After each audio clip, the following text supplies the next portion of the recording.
हे अर्ध कापलेलं कलिंगड आहे, हे आता मी कापून घेत आहे।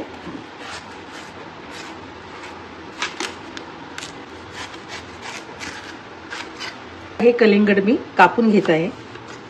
साईडच्या कडा त्या कापायच्या आहेत। उन्हाळा सुरू झाला की आपल्याला काहीतरी थंड खावंसं असं वाटतं, तर अशीच एक रेसिपी मी आज तुमच्यासाठी घेऊन आले आहे। आता या कलिंगडाचे असे छोटे छोटे पीस मी करून घेत आहे।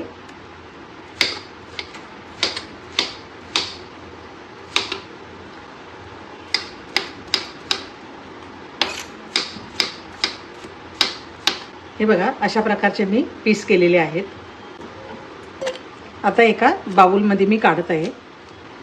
कलिंगडाच्या कापलेले पीसेस आहेत, आता हे मी मिक्सरच्या भांड्यामध्ये घालत आहे। 2 टेबलस्पून मी साखर घालत आहे। कलिंगड जास्त गोड नसेल तर तुम्ही साखरेचं प्रमाण वाढवू शकता, पण इथे कलिंगड गोड आहे म्हणून मी थोडीशी साखर टाकलेली आहे।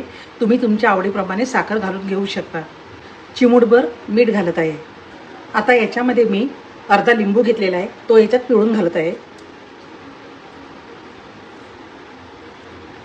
कलिंगड आहे ते मी आता मिक्सरमध्ये बारीक वाटून घेणार आहे। हे बघा, कलिंगड वाटल्यानंतर त्याचा ज्यूस तयार झालेला आहे। यापासून मी आज तुम्हाला कलिंगडाची आईस्क्रीम करून दाखवत आहे। हा जो कलिंगडाचा ज्यूस आहे तो गाळून घ्यायचा आहे।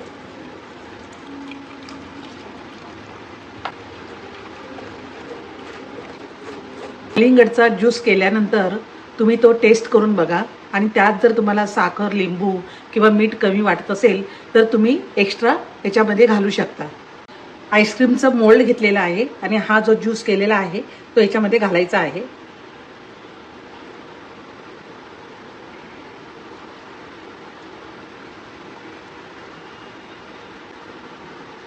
आईस्क्रीम करण्यासाठी हा मोल्ड मी आता डीप फ्रीजरमध्ये 6 ते 7 तास एवढं मी आता फ्रीज करून घेत आहे। कलिंगडाची आईस्क्रीम करायला मी फ्रीजमध्ये 8 तास ठेवलं होतं। आता मी काढून बघत आहे। हे बघा, कशी आईस्क्रीम झालेली आहे।